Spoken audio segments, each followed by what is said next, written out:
Postfeminism is messy. It offers a broad variety of definitions and encompasses people who would both refuse and embrace the feminist label. Rosalind Gill, author of Postfeminist Media Culture, argues that subscribers find empowerment in sex roles and objectification, traditionally problematic choices, as long as agency figures into the woman's decision. Don't forget the flowers every anniversary, 'cause if you treat me right, I'll be the perfect wife. Buying groceries, buying what you need. The ambiguity of empowerment and postfeminism is what makes it so important to think critically about postfeminist icons in film. Gay Tuckman tells us that the mass media reflect dominant societal values and very much contribute to their perpetuation. Stereotypes or disempowering portrayals of women can limit their employment prospects and self-confidence. But how do we know if a female character's role in film is problematic if we assume the film is post-feminist? In this video, we will look at presentations of empowerment and femininity under the post-feminist lens in Miss Congeniality and Legally Blonde.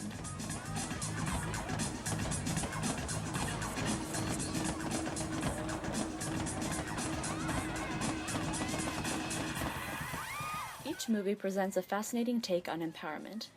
On the surface, each leading character overcomes an obstacle that was preventing her from achieving maximum happiness and success.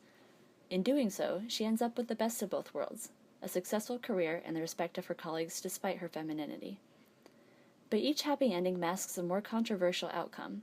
Each woman had to tailor her femininity to the expectations of those around her. Elle Woods goes from being a fluffy pen-owning sorority girl to a minimal makeup, conservatively dressed lawyer. Gracie Hart transforms from ketchup-stained tomboy to, quite literally, a beauty queen.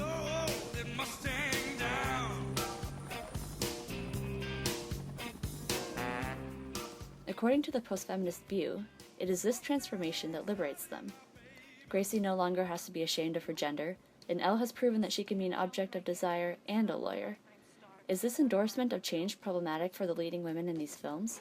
And what can we make of these standards when applied to the supporting female characters in each film? She always knows her place. She's got style, she's got grace. She's a winner. She's a lady.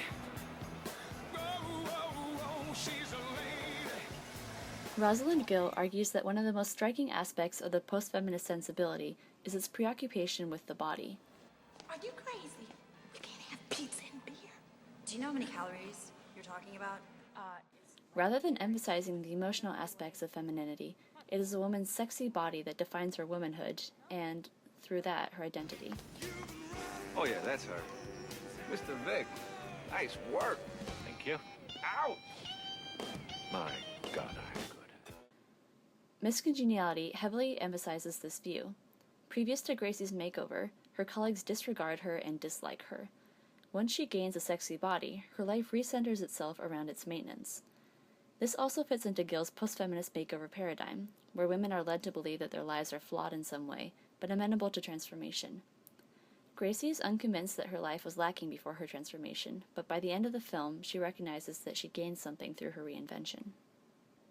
You gotta admit, a party is gonna miss this. I know I'm gonna miss the heels because they do something for my posture, and I'm suddenly very aware and proud of my breasts. It's funny, me too. Elle Woods got into Harvard with qualifying test scores, but the viewer is led to believe that her acceptance was mostly based on her sexy body.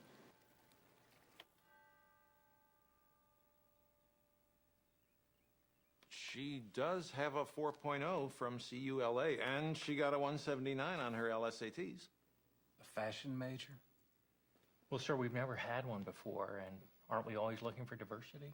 Her list of extracurricular activities is impressive.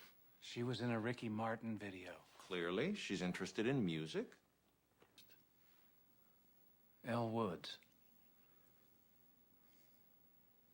Welcome to Harvard. Throughout the movie, she presents a highly cultivated body and is shown primping, exercising, and going to the salon. Her identity and the stereotypes she fights throughout the movie are both created by her looks. Maybe you should check with the cruise director on the Lido deck.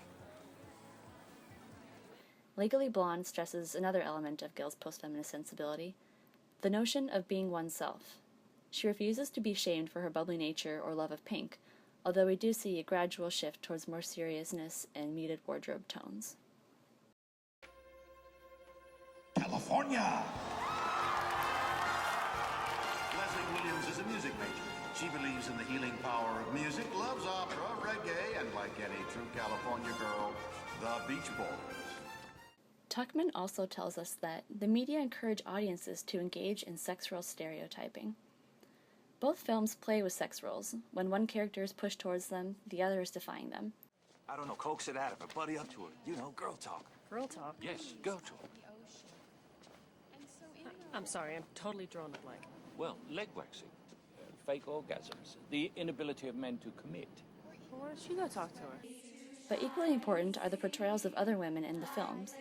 Pageant contestants of Miss Congeniality do live up to the bimbo stereotype. Describe your perfect date. It's a tough one. I'd have to say April 25th, because it's not too hot, not too cold. All you need is a light jacket. While they are given a bit more depth and, well, congeniality, they are also catty, body image obsessed, and all have the same feminized wish for world peace. I would have to say world peace. Definitely world peace. That's easy. World peace. World peace. What is the one most important thing our society needs? That would be harsher punishment for parole violators, Stan. We are made to understand Gracie Hart as exceptional because she isn't like one of those girls. She can be both masculine and feminine, and in that she finds her strength. The post-feminist opinion that her femininity empowers her is only true when working in conjunction with her masculinity. The other female characters are too feminine and are shown as lesser for it. In Legally Blonde, we observe two types of supporting female characters: the completely unfeminine Harvard students and the over-feminized, unintelligent salon women. Each group is worse off than Elle. The Harvard women are unhappy and jealous of the beautiful girls, while the salon women are abused and disempowered by men. Once again, the film implies to its audiences that femininity can be disempowering in too great quantities, while on the other hand, women can only be happy if they embrace their femininity. Elle appears to straddle the divide, but for most women it's a catch-22 of being feminine and oppressed or masculine and disregarded. Elle transitioned from the feminine extreme to the middle of the spectrum, while Gracie moved from the masculine side to the center.